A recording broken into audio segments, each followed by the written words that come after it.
Good morning, dear friend. Let's sit together for a while, won't we? Imagine it's just after sunrise. The garden is still dressed in dew. There's a soft rustle in the air, not wind exactly, just the breath of something alive waiting. Your hands are wrapped around a warm cup of tea. The steam drifts upward like a memory, and the porch beneath your feet creaks gently as if remembering all the mornings it's carried you through. Out past the railing where the roses have gone a bit wild and the bird bath needs a little wipe, something moves. A flutter of wings, a curious bee, maybe even a little gray squirrel hopping along the fence. They don't ask for much, these garden guests. Just a small shelter, a place to drink a few flowers, and the feeling that this patch of the world is safe. You don't need to buy anything new to give them that. You don't need youth or strength or money, only care. A broken teacup can become a tiny diner for finches. A rusted kettle might cradle a squirrel through winter. Even a cracked pot can still hold roots and welcome butterflies. Today, I'd love to show you 25 gentle, joyful ways to turn forgotten things into tiny homes for the lives that pass through your garden.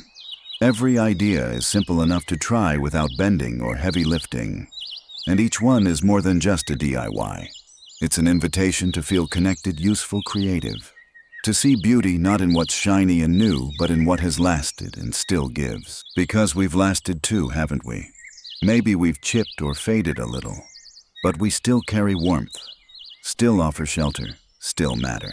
So let's begin with a few quiet treasures, a pinch of imagination, and the softest kind of hope. The kind that flutters in on wings. Do you still have that old teacup, the one with the faded roses, or the tiny chip on the rim? Maybe it belonged to your mother, or maybe it came from a thrift store bin that whispered of afternoon tea parties long ago. Either way, it's too charming to throw out. And today it can begin a whole new life, one where it invites feathered visitors right to your garden's edge. Turning a teacup into a bird feeder is as simple as tying a ribbon in your hair. Start by cleaning the cup and its saucer gently with warm water and mild soap. Then, using a strong but safe adhesive like a low-odor weatherproof craft glue, secure the cup to the saucer at a slight angle so seeds won't spill out too easily. Let it dry fully. Once it's steady, loop a soft rope or sturdy ribbon through the handle, tying it into a strong knot. You can hang it from a shepherd's hook, a low tree branch, or even from the edge of your porch, somewhere visible but not too close to the hustle and bustle. Fill the teacup with birdseed or crushed peanuts, and then wait. Not long, I promise. Soon enough, a curious sparrow will land gently. A chickadee might flit in for a nibble. And just like that, the garden has music again. A gentle note for safety. Choose a spot with shade to keep the cup cool in summer and hang it at a height that's easy for you to reach without stretching or using a ladder. Also, check for ants or moisture every few days. Our winged guests prefer their meals dry and fresh. Isn't it wonderful? Something once overlooked becomes a gathering place, a moment of joy and motion. Like us, this old teacup still has purpose, still brings comfort, still invites life to land gently, even if just for a while. Remember those days when the old teapot lived on the stovetop, always warm, always waiting. Maybe it steamed beside early morning toast, or brewed a pot for quiet company on rainy afternoons. Over time, its enamel may have chipped or its handle loosened. But like all well-loved things, it still has heart. And in your garden, it can become the coziest little home a bird could dream of. This project is especially sweet for small songbirds, wrens, finches, even sparrows who love a place that feels tucked away. If your old teapot is metal or ceramic and no longer safe for brewing, give it a second chance as a nesting spot. Start by washing it out thoroughly. Then check for any sharp edges near the spout or lid, smooth them with fine sandpaper, or pad them gently with twine or cloth if needed. If the teapot still has its lid, consider removing it or setting it slightly ajar to give birds airflow and easier access. Otherwise, many birds are happy to hop right through the spout. Now comes the fun part, placement. You don't need to hang it high. Instead, wedge it securely into a spot in your fence between branches in a bush, or even on a low garden shelf. Stability is key. Birds need to trust it won't rock or fall. Line the inside with a handful of dry grass, or let your feathered guests bring their own bits of fluff and straw. A thoughtful note: avoid placing the teapot in direct sunlight during hot summer months. Like us, birds prefer a shaded retreat. And don't peek in too often. Privacy matters when you're raising a family, even if you have wings. Before long, you might spot a pair of eyes peeking out from the spout or hear the faintest chorus of hungry little beaks chirping for breakfast. That teapot, once filled with comfort, now cradles new life. And perhaps in a quiet way, so do you. Maybe you've had one of those old bathroom sinks or laundry basins sitting out by the side of the shed.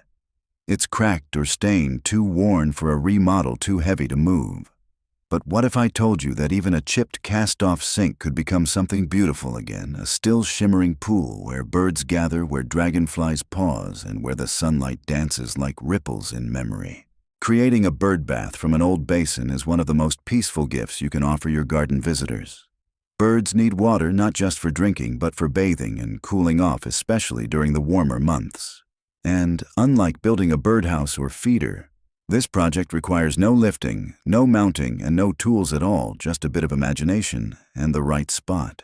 First, make sure your basin or sink is cleaned of any chemical residue. Use a soft sponge, warm water, and maybe a little vinegar. If there are sharp edges around the crack or rim, wrap them gently with twine or silicone weather tape, not for perfection, just for safety. Place the basin flat on a raised surface that's easy for you to reach without bending. An upside-down plant pot, a stack of bricks, or even an old stool will do. The goal is to keep the water off the ground and in view while still making it accessible for birds. Once placed, add a few smooth stones or river pebbles inside. These give bees and butterflies a place to land safely if they stop by for a drink too. Then fill it with clean water. Just a few inches is enough. Deep water can be dangerous for small birds, so shallow is best. Here's a gentle reminder. Change the water every few days to prevent mosquito breeding and algae buildup. No need for scrubbing, just pour it out, rinse, and refill. If your arms get tired, a small watering can or plastic jug with a handle makes the refill process easy. Now, wait. Place a chair nearby if you'd like. Maybe bring your tea. You'll start to notice them robins fluffing out their feathers in delight, blue jays hopping along the edge, finches dipping in for a splash. Some will stay just a moment.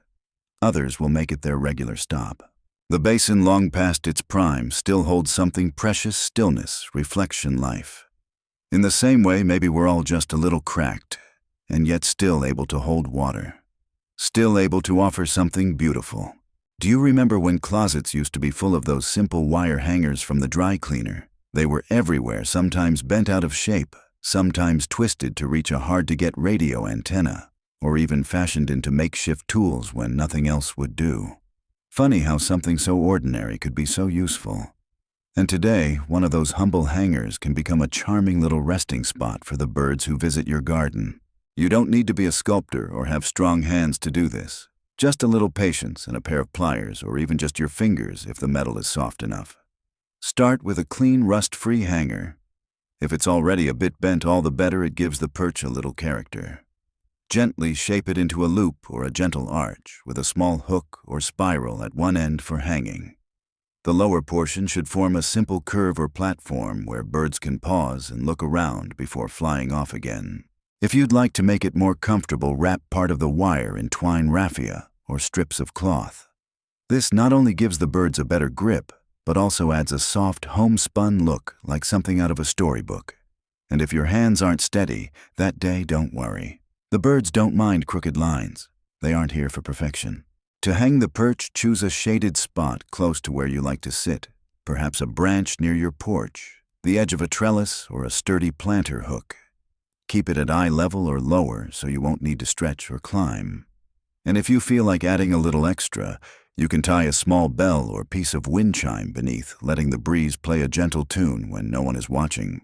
A small note for safety: avoid placing it near glass windows and check the wire ends for sharp edges. Just a bit of sanding or a wrap of tape can smooth everything over. Soon you may find that a curious sparrow or warbler adopts your little perch as part of their daily route. They'll come rest a moment, maybe chirp once or twice and move along. But for that moment, your garden becomes a way station, a place of peace between the branches and the sky. And all because you looked at a bent old hanger and saw welcome. Maybe there's an old lantern tucked away in your garage or garden shed. Once it lit the path for summer evenings or sat glowing on a back porch table. Now perhaps its glass is broken or its light no longer works. But that doesn't mean its purpose has ended. In fact, it might be just the right shape and size for something entirely new, a cozy storybook-style birdhouse. There's something so inviting about the lantern's shape. Its hollow interior and small openings feel like a natural refuge for little birds looking for shelter, especially in the cooler months or during nesting season. You don't need to be a handyman to make this transformation, just a soft cloth, a bit of string, and a gentle eye for placement. Begin by wiping down the lantern, removing any sharp glass edges or leftover soot if it was once used with candles. If the glass is still intact but cloudy, you can leave it in for extra warmth. If some panes are missing, all the better, it gives birds a way in. You can even remove one full side to make it more open. Inside, place a bit of natural nesting material, dried leaves, twigs, or soft grass. Or simply let your feathered guests do the decorating. Choose a quiet corner of your garden where the lantern can be nestled safely. If it's heavy, place it directly on a tree stump, low shelf, or sturdy brick ledge. If it's lightweight or metal, consider tying it with strong jute twine to a low branch or hanging hook. It shouldn't swing too much, especially if the winds pick up. Birds prefer a home that feels steady. A gentle safety tip: ensure no metal parts have rusted through or become dangerously sharp. If needed, a dab of weatherproof paint or sealant can help it last longer outdoors. And don't place it in direct sunlight. Shady spots near trees or large shrubs are best for comfort and safety. Soon enough, you might hear the whisper of wings, see small shadows darting in and out. Maybe even catch a glimpse of straw tucked through the opening as a little nest takes shape. That lantern once offered light in the darkness. Now it offers warmth in a different way, shelter, stillness, and a sense of home. And somehow it seems more alive than ever. If you've ever set a soda can down on a summer afternoon and turned your head, you've likely heard it, the soft, purposeful hum of a bee passing by. These gentle garden workers don't ask for much: a flower to visit, a bit of sun, and a place to rest. And while we often think of hives when we think of bees, many of them, like solitary mason bees, actually prefer tiny nooks and hollow stems for nesting. That's where your next upcycle comes in.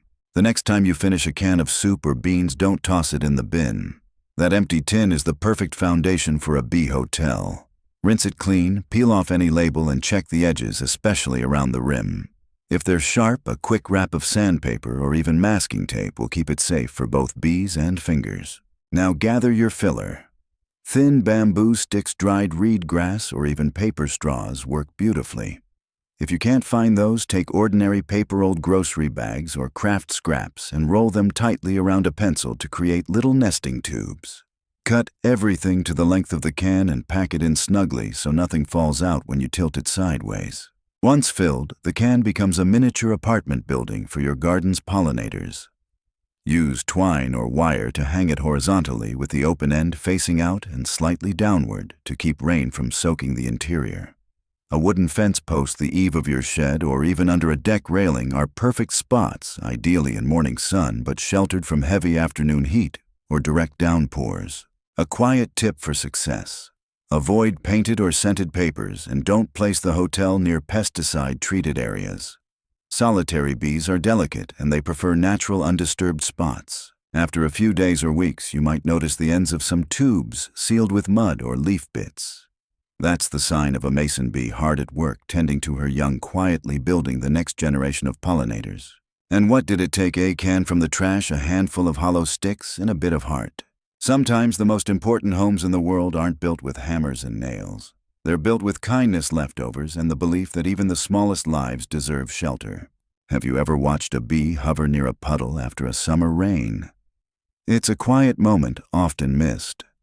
While most of us think about planting flowers for our pollinators, we sometimes forget that they need water too, just like we do. But drinking water for a bee must be safe. It can't be deep, and it must offer something to stand on. Fortunately, the solution can be found in two humble things, an old saucer and a handful of stones. Maybe you have an old plate or plant saucer tucked in a garage corner, cracked unmatched, maybe chipped on the edge. Give it a gentle wash with warm water and soap, avoiding any strong cleaners. Don't worry if it's not pretty. Nature isn't looking for perfection, just hospitality. Next, gather some smooth pebbles or marbles. These could be from a craft bin, the edge of a driveway, or even thrifted from an old decorative vase. Place them gently into the dish so they create small islands above water level. The idea is to give bees a safe place to land without risking a fall into the water. Then simply fill the dish with just enough water to touch the bottom of the stones, but not submerge them. This way, when a bee comes by, she can perch safely and sip, no splashing, no struggle. Place your bee dish in a warm, quiet corner of the garden near flowering herbs like thyme, mint, or lavender if you have them. It should be low to the ground, but easy for you to reach so there's no bending or lifting. And ideally, it catches the morning sun but hides in the shade by afternoon.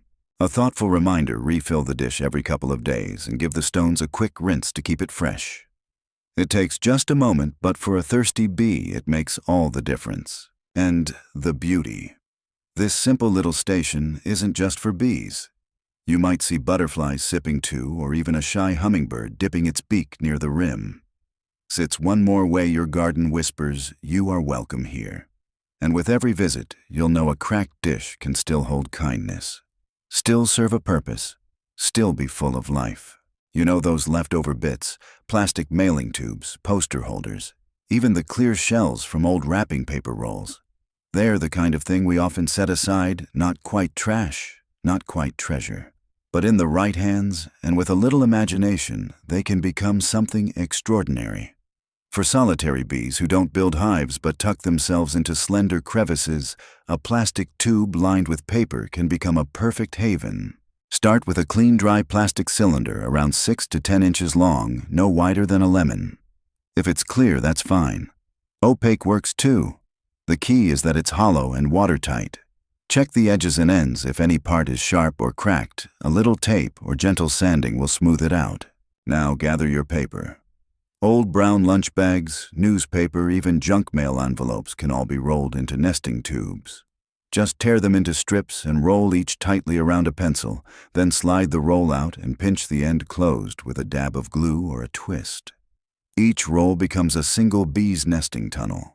They should fit snugly into the tube, neither too loose nor crammed. The tighter the fit, the more secure they'll be. Once your tube is filled with these paper tunnels, cap one end if it's open. You can use cardboard or simply press in a wad of dry leaves or clean moss. This helps protect the bees from drafts and moisture. Then position the tube horizontally in your garden, wedged between two branches, secured to a railing or tied under an overhang. It should angle slightly downward so rainwater can't collect inside, and be placed where it will catch morning light, but not roast in the afternoon sun. A few tender cautions: don't use coated or glossy paper. It's harder for bees to burrow into and can contain chemicals. And never use plastic straws. They don't absorb moisture, which is essential for brood safety. Once placed, you may not even notice your guests at first. These bees are quiet, gentle. They work alone, often without anyone watching. But if you peek closely after a few weeks, you might spot a roll sealed with mud or bits of leaf. That's a mother bee's final gesture, sealing her care into a tiny cradle. With just a bit of scrap and a safe place to rest, you've given a bee her nursery. A simple act, a lasting ripple, and the tube you once saw as empty is now full of purpose. There's a quiet sort of charm in a wooden tea box. Maybe you've seen one at a thrift shop or hidden in your own kitchen cupboard, once full of neatly arranged packets, now empty, waiting. The compartments might be a little dusty, the hinge a bit squeaky, but the warmth of wood endures. And in that small wooden frame, you have the makings of a gentle retreat for the hardest working guests in your garden, solitary bees. Unlike honeybees, solitary bees don't swarm or sting. They don't make honey or build hives. They work alone, and all they need is a dry, sheltered place to raise their young. A simple wooden tea box with its tidy dividers and warm, breathable structure is just the kind of space they look for. Start by removing any loose metal or old paper liners. Give the box a soft wipe, just a damp cloth and a bit of mild soap if needed. Then gather some natural filler materials. Think pine needles, dry straw, hollow twigs, bark curls, or even rolled craft paper. Fill each compartment loosely, creating little cozy spaces. Bees will choose what suits them. If your box has a lid prop, it open at an angle using a rock or twig, or remove it entirely. The idea is to create a shallow open house where bees can come and go with ease. You can even drill a few extra holes about the size of a pencil into the sides if you're comfortable with a hand drill, but this step isn't required. Next, choose your spot. Look for a dry, lightly shaded area under the eaves near a shed or tucked into a bush. You can wedge the box securely onto a shelf or railing, or attach a small hook and hang it using twine. Make sure it's stable and won't tip over in the wind. A few loving reminders. Avoid treated or painted wood if you're sourcing a box from the store. Natural unfinished wood is safest for bees. And once placed, try not to move the box around. Let it become part of the landscape, a dependable shelter in an ever-changing world. In time, you might see 1 or 2 bees investigating the corners, then quietly working, then sealing the entrance to their chosen compartment with mud, as if whispering, "This is home." And so an old tea box once filled with calming brews offers peace in another form. A cradle for new life. A message that even the smallest spaces and the simplest gestures can hold meaning far beyond what we see. You've likely come across one of those lonely dresser drawers at a thrift store or yard sale, missing its handle, maybe a bit warped, sitting quietly beside furniture no one seems to want anymore. But in that forgotten drawer lies a little world waiting to bloom. And with just a few handfuls of soil and the right seeds, it can become a blooming oasis for bees, butterflies, and wandering garden souls. Using an old drawer as a planter is one of the most satisfying and low-effort ways to invite pollinators into your yard. No heavy lifting, no carpentry, just a gentle reuse of what's already here. First, inspect your drawer. If it's wood, make sure it's not painted with lead-based or heavily treated finishes. A few scuffs are fine, it adds to the character. You can drill a few small drainage holes in the bottom if you like, or simply add a layer of small rocks or broken terracotta before filling it with soil to keep roots from becoming waterlogged. Then comes the joy planting. Choose shallow-rooted flowers that bees love, like lavender, borage, thyme, calendula, or zinnias. You can even plant herbs like mint, basil, or oregano, which will delight both your kitchen and your buzzing visitors. Use potting soil, gently pat in your seeds or transplants, and water thoroughly. Place your drawer on a low table, a cinder block base, or even directly on the ground, anywhere that doesn't require stooping or reaching. A sunny corner that gets at least 4 to 6 hours of daylight is ideal. And if you want to move it with the sun, place it on a plant stand with wheels or an old serving cart. A gentle note for bee safety. Avoid using any chemical fertilizers or sprays. Just water, sunshine, and your care are enough. And leave a few wilted flowers now and then. Bees enjoy old blooms as much as new. As days pass, you'll begin to notice the flutter of wings and gentle hums. A small black bee exploring a lavender bloom. A fuzzy bumblebee tumbling between marigolds. Life coming home. This once forgotten drawer becomes more than a container. It becomes a haven, a feast, a conversation with nature. A simple act of rescue for the drawer, the bees, and perhaps even a part of you that needed to create again. And in the end, it's just like us. It didn't need to be new. It only needed a purpose. Do you remember that little jar of strawberry jam from a special breakfast years ago? Maybe it sat on a Sunday table beside warm toast and soft laughter. Whether the jar is from that morning or just something you saved because it was too cute to toss, it's about to become a sweet welcome for some of the most delicate visitors in your garden, butterflies. Butterflies don't just need flowers, they also love a sip of sweetness. And you can offer them just that with a simple feeder made from a small glass jar, a piece of sponge, and a bit of sugar water. No power tools, no fuss. Just a little time and the kind of care that always lives in your hands. Start by washing the jar thoroughly, removing any sticky residue. A small jam or baby food jar works beautifully. Drill or carefully punch a small hole in the lid, just big enough for a sponge or strip of cloth to fit snugly through. If you're not comfortable working with metal, you can skip the lid and use mesh or cheesecloth secured with a rubber band. Cut a small sponge or even fold a piece of natural fiber cloth and insert it through the hole so it dips into the jar and extends just slightly outside. This becomes the wick that draws the liquid up where butterflies can access it. Mix a butterfly nectar solution about 1 part sugar to 9 parts water. Warm it slightly so the sugar dissolves, then let it cool completely. Fill your jar halfway, just enough for the sponge to stay moist for a few days. Don't overfill. We're feeding butterflies, not bees or ants. Hang your feeder from a low branch or place it on a stable ledge among flowering plants. Butterflies are drawn to bright colors, so you might tie a ribbon or paint the jar lid in soft pinks or yellows if you wish. Just keep it simple and natural.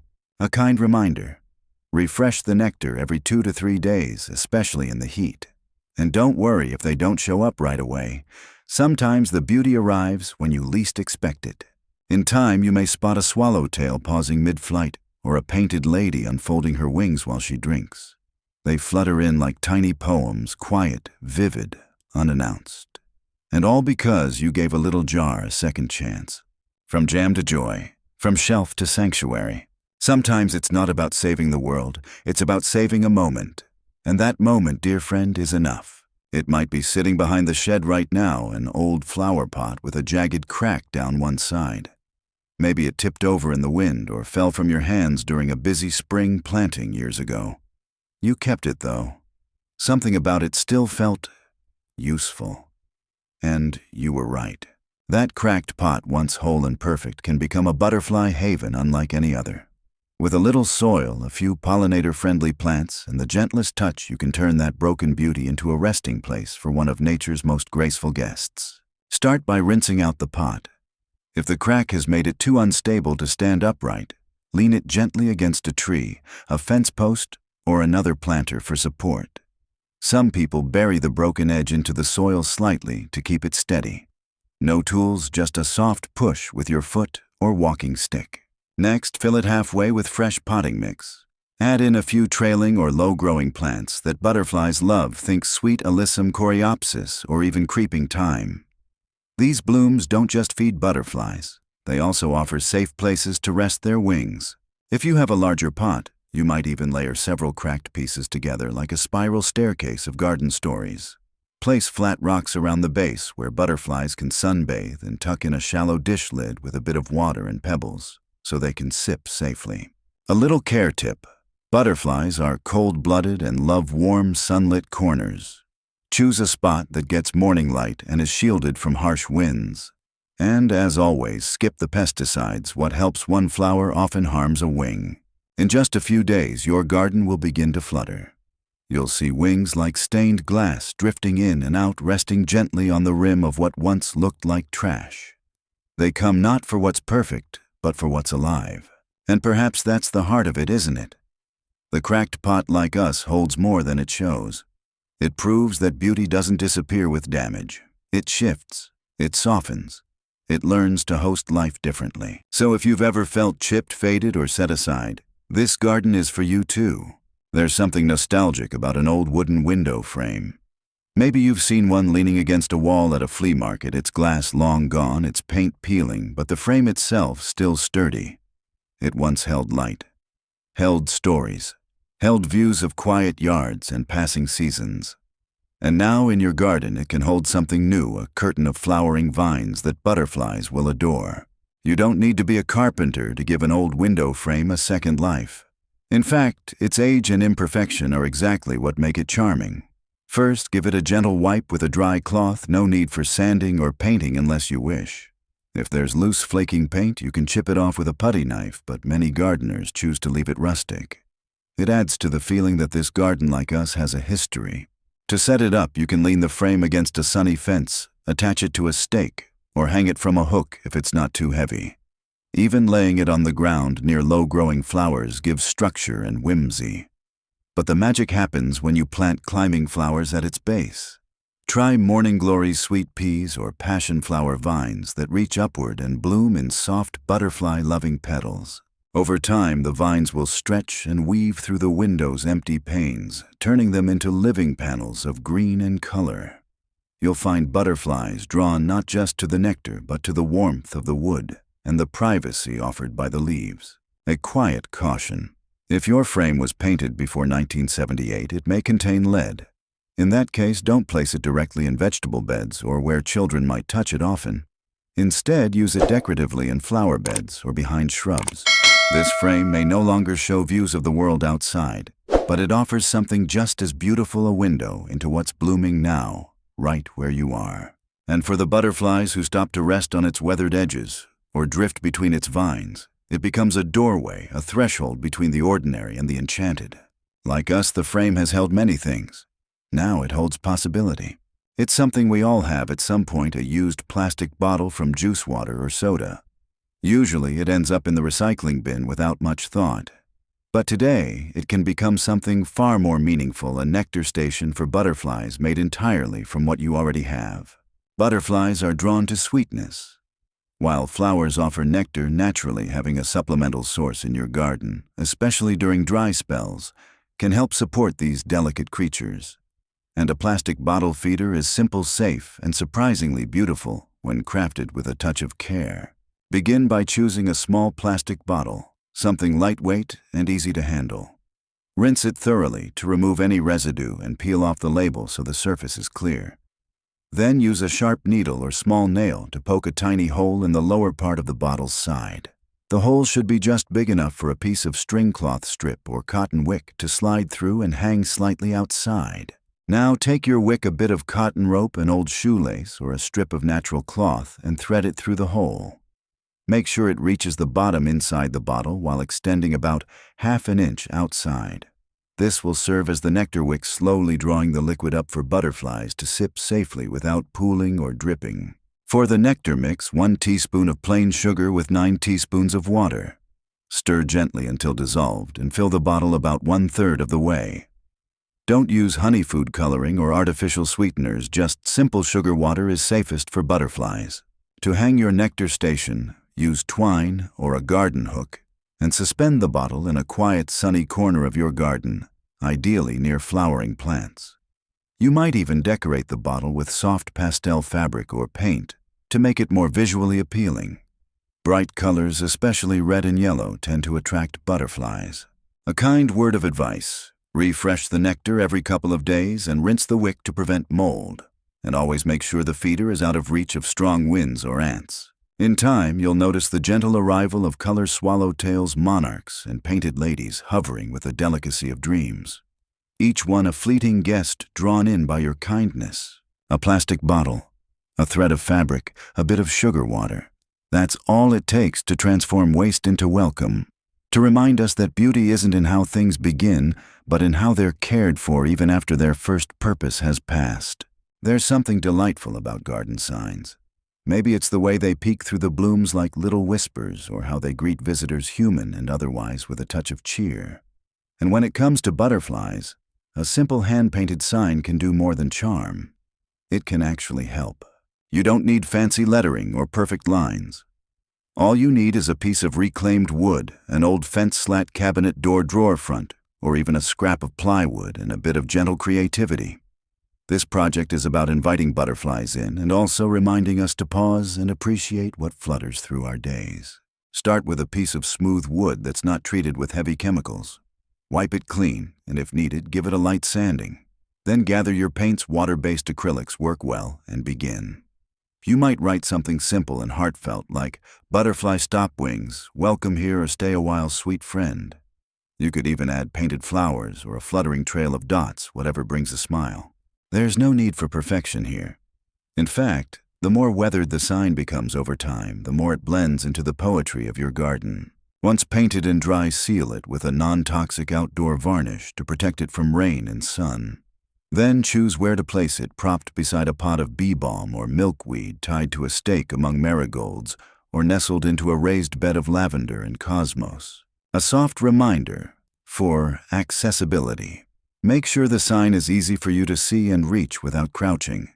You might attach it to an old cane trellis post or planter stand, something stable and senior-friendly. While butterflies can't read the words, they're drawn to the flowers you plant nearby.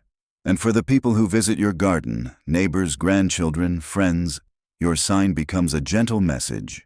This space is shared, tended, loved. Over time, the sign will age, perhaps crack or fade a bit. But that's part of the charm. Like laughter lines on a beloved face, the weathering tells a story of seasons past and wings welcomed. It's amazing, isn't it? How a leftover bit of wood can carry such kindness, such color, such invitation. And maybe that's the magic of a butterfly stop. It's not just for the butterflies. It's for us a place to stop, breathe, and remember that beauty still lands here. Perhaps there's an old cast-iron soup pot tucked somewhere in your shed or under a bench on the porch.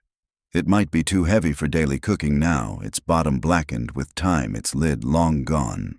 But even with rust around the rim and a handle that squeaks, that pot still holds something valuable, the ability to cradle stillness. And in your garden, it can become a tiny pond, a pocket of peace that reflects the sky and welcomes life. You don't need a big backyard or a shovel to build a pond. All you need is a solid, watertight container like this old pot, a few smooth stones, and the gentle desire to invite calm. Start by giving your cast iron pot a rinse. If there's rust inside, you can scrub it out lightly or leave it be. Many gardeners do. Just be sure it's free from any oils or harsh chemical residue. Place the pot somewhere it can rest securely and be admired without needing to move it, a sturdy stone slab, an old wooden crate, or even directly on the ground in your favorite shady corner. Then add a layer of river pebbles or small rocks along the bottom. These not only add beauty but also provide a resting place for frogs, dragonflies, or even snails that might wander in. Next, add water clean and fresh. Rainwater is lovely if you have it, but tap water is just fine if you let it sit a day or two to dechlorinate. If you'd like, you can float a bit of water, hyacinth, duckweed, or even a tiny piece of lily pad. These plants help keep the water healthy and cool while offering shelter to small pond creatures. A gentle note of care. Avoid placing fish in this pond unless it's in a shaded spot, and the water is deep enough to stay cool and oxygenated. But even without fish, this little oasis can host mosquito-eating bugs, frogs, and quiet moments of reflection. Sit beside it with a cup of tea and watch how light dances across the surface. How stillness settles into the space like a sigh. Birds might stop by for a drink. A dragonfly might rest on the rim. Life finding its way to what's quiet and kind. The pot that once fed your family now feeds the spirit of the garden. It didn't need to be fancy, just willing to hold a little water. Like us, it has weathered time and still gives, still holds, still reflects beauty. You know that heavy ceramic serving bowl, the one with a chipped rim or faded glaze, maybe once reserved for special salads or Sunday gatherings. It might be sitting unused in a low cupboard, too deep for daily use, too lovely to throw away. That bowl, with its soft curves and quiet weight, is ready for something new. Something serene. It's ready to become a reflecting pool for your garden, a still mirror for the sky, and a cool retreat for visiting frogs, dragonflies, and even songbirds. The idea is simple place water where it can catch the light and hold the stillness. That's all a reflecting pool is. And your deep ceramic bowl is the perfect vessel, low maintenance, deeply soothing, and surprisingly beautiful in its simplicity. Start by gently cleaning the bowl with mild soap and warm water. No need to scrub it to shine, its patina tells a story. If there's a crack, but the bowl still holds water, all the better. A little imperfection makes it more inviting, not less. Set the bowl somewhere level and stable. You could place it on a tree stump, an upturned planter, or even directly into a flower bed where it can peek through the greenery. The spot should get dappled sunlight enough to sparkle, but not so much that the water heats up too quickly. Fill the bowl with clean water about 2/3 full. Then add a few smooth pebbles or glass stones for texture and interest. If you'd like, float a blossom or two, a clipped marigold, a pansy, a single rose petal. It adds a touch of poetry. A gentle reminder. Change the water every few days to keep it fresh. You don't need a filter or pump, just pour it out. Give the bowl a light rinse and refill. If mosquitoes are a concern, adding a couple drops of natural mosquito dunks made from Bacillus thuringiensis, safe for pets and wildlife, can help. Soon your little pool will become a landing spot for butterflies, a watering hole for bees, maybe even a resting place for a frog during early evening hours. And in the quiet moments when no one else is looking, it becomes something else entirely, a mirror, reflecting branches overhead, capturing the clouds, echoing back your own gaze, softer and still. In a world that often rushes forward, this old bowl teaches the gift of pausing, of simply holding space. And in doing so, it reminds us we too can still be vessels for peace. Once it held warmth, a hearty soup perhaps, or a favorite family stew on a rainy day. But now that old aluminum can is empty, rinsed, and forgotten. Or maybe not quite forgotten. Because with just a little intention, that everyday soup can offer warmth again, this time as a quiet shaded shelter for the smallest fish in your pond. If you have a little water garden or container pond, you know how fish, especially the shy ones, appreciate places to tuck themselves away from sunlight, predators, or just the rush of activity. A repurposed soup can provides exactly that. A cool nook, a calm pocket, a refuge. Start by removing both ends of the can and rinsing it thoroughly. Be sure there are no lingering sharp edges. You can smooth them gently with a bit of sandpaper, wrap them in weatherproof twine, or even add a soft bead of aquarium-safe silicone if needed. The goal is to keep it safe for tender fins and curious snouts. Next, consider how you'd like to place it. Laying it on its side is perfect. Nestle it gently into the gravel or substrate at the bottom of your pond or water container, ideally in a spot that's partly shaded and not too close to the surface. If your pond is very shallow, you might tilt it slightly or wedge it between a few larger stones to help it stay in place.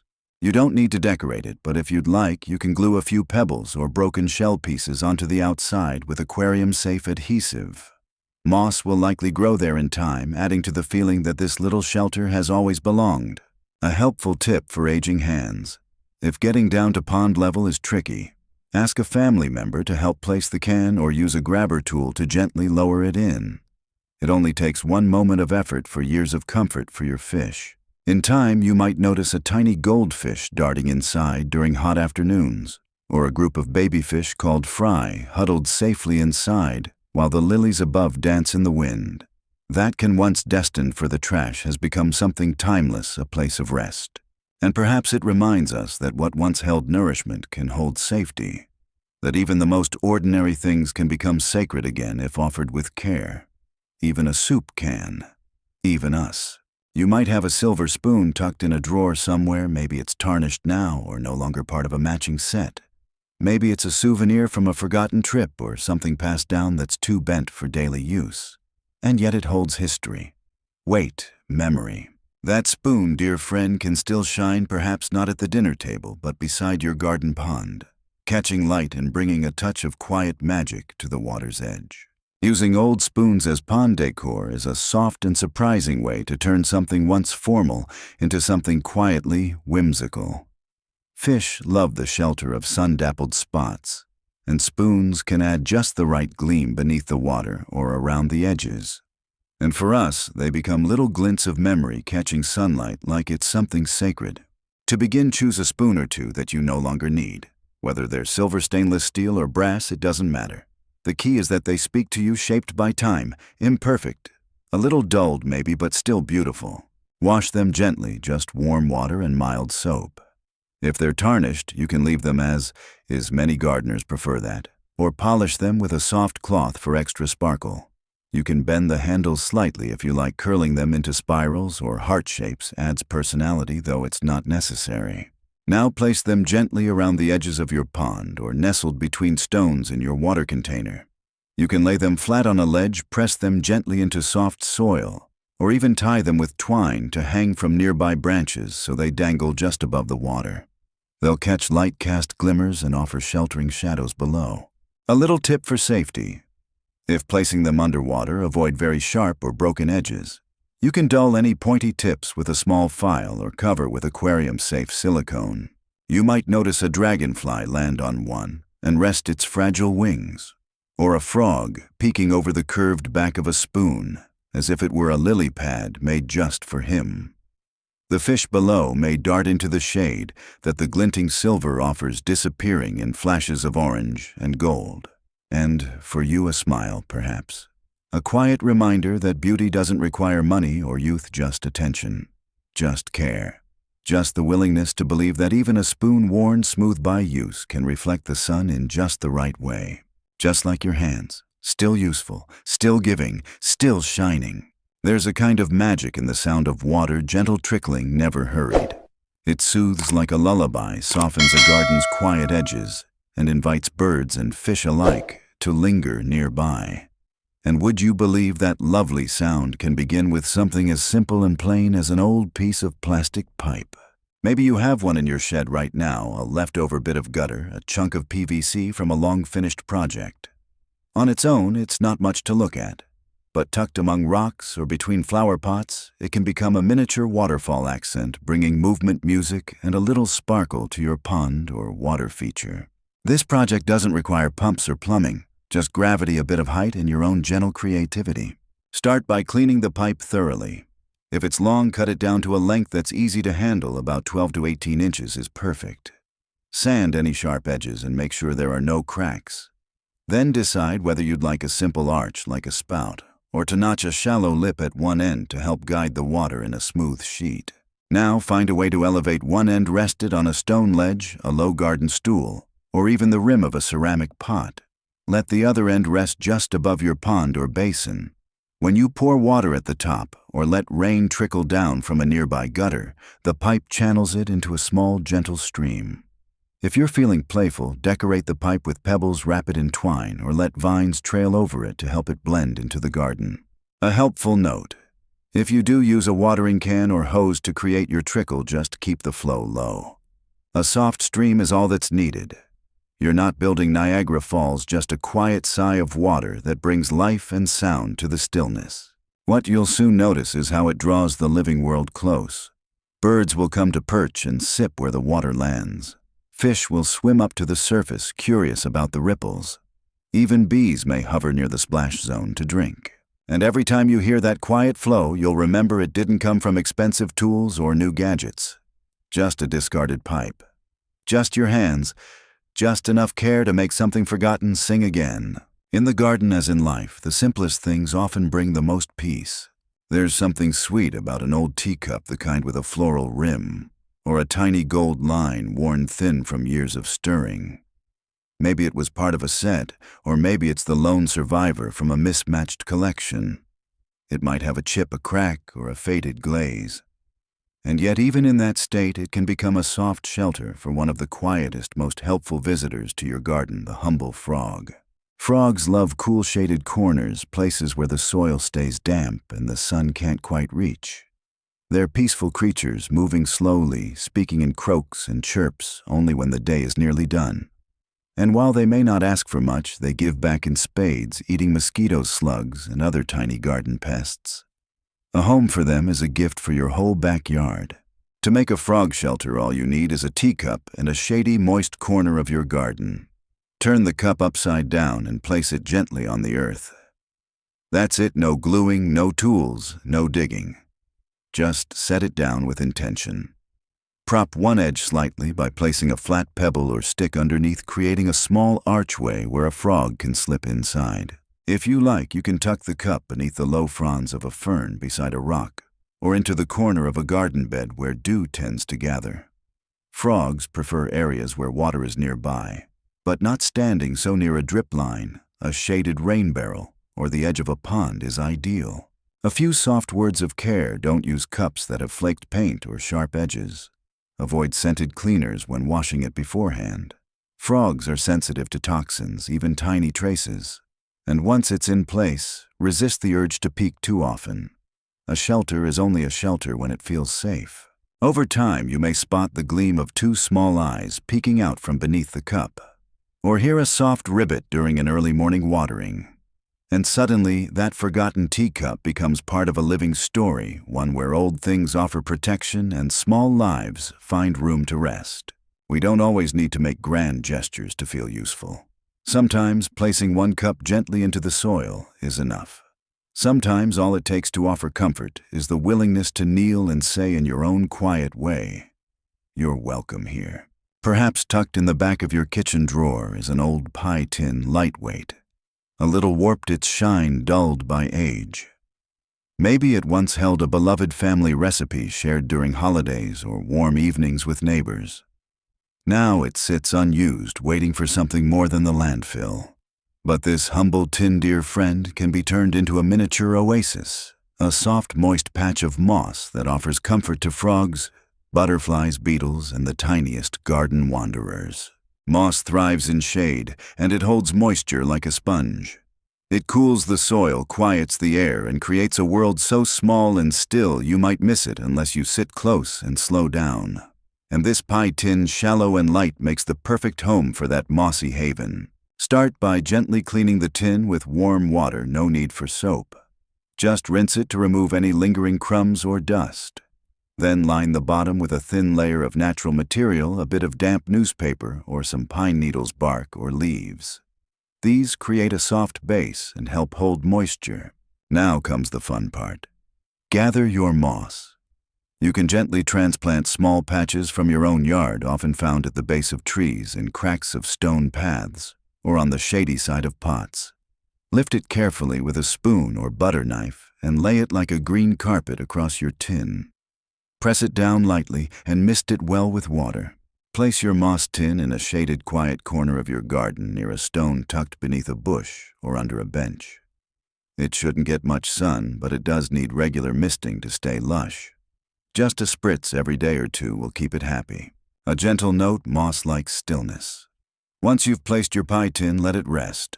You don't need to move or replant, just check in, offer a little mist, and watch what comes. Before long, a toad might find its way there on a warm afternoon.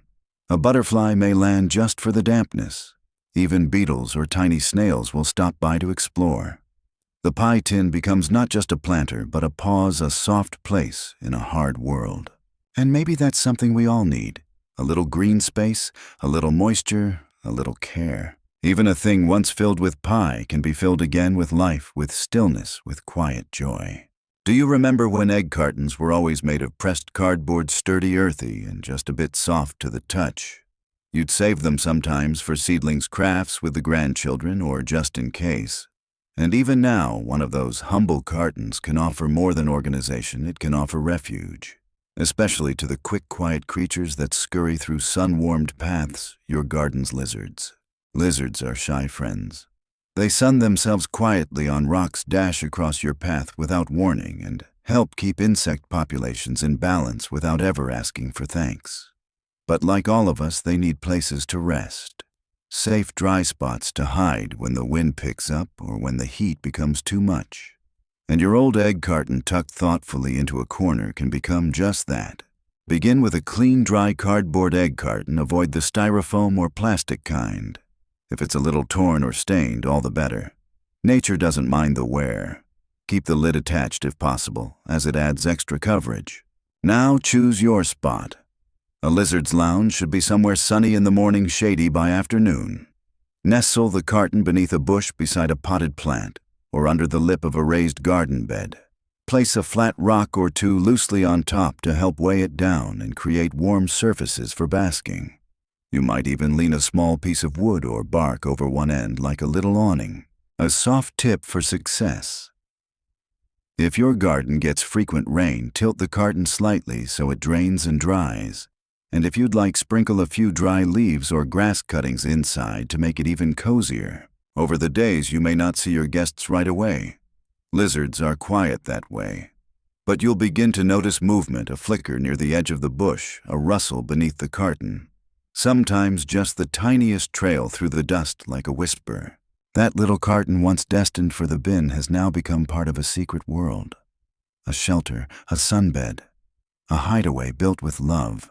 And maybe it reminds you, usefulness doesn't depend on size or strength or cost.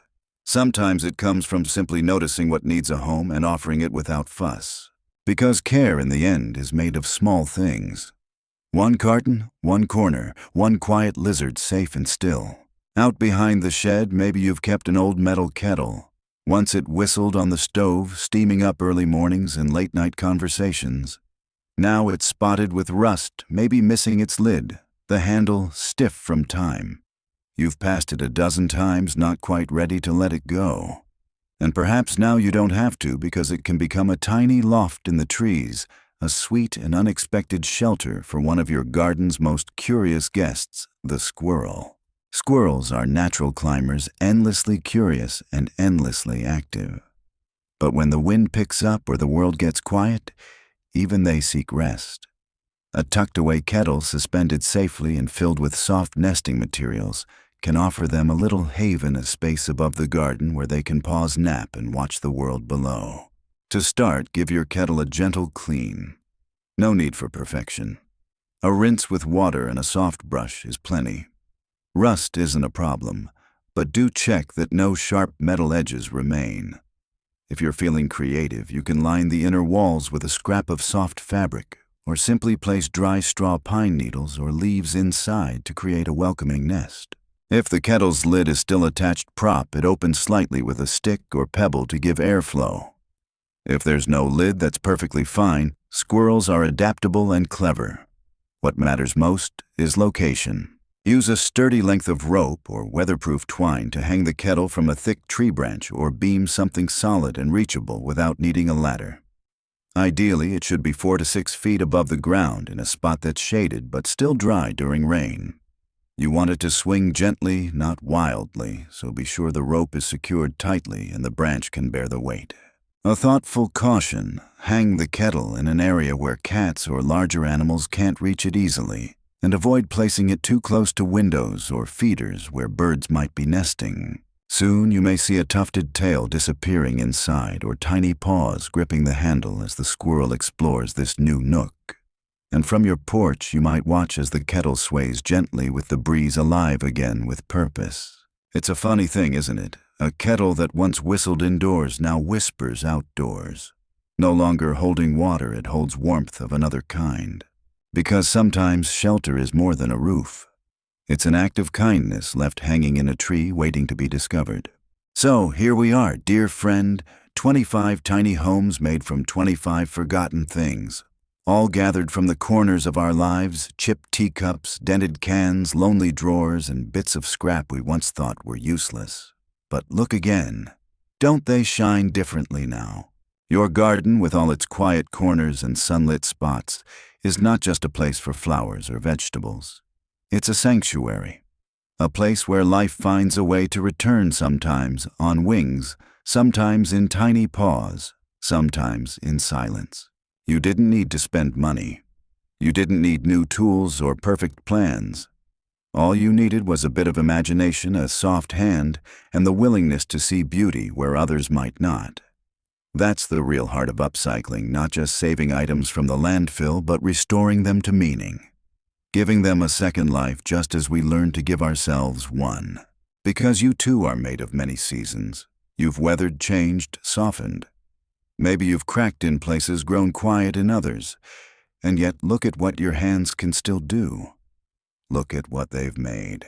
Each bird feeder and bee hotel, every pebble dish and moss patch, each tiny loft and a rusty kettle. It's all part of a bigger story. A story of care, of resilience, of tending the earth, not with grand gestures, but with the kind of wisdom that only comes with time. In creating homes for these small, fleeting lives, you've created something else too, a home for your own spirit. A place where you can sit with your tea, feel the sun warm your knees, and hear the gentle hum of a world that trusts you. And isn't that what we all want in the end? To be trusted, to be useful, to offer something gentle and lasting. So tell me, dear friend, which idea brought you joy today? Which forgotten object might be waiting right now for your kindness to bring it back to life? I hope you'll subscribe for more soft, soulful inspiration like this. There's always room for one more gentle idea in this big, beautiful world we share. Until next time, happy gardening, dear friend. And may your hands always find something lovely to care for.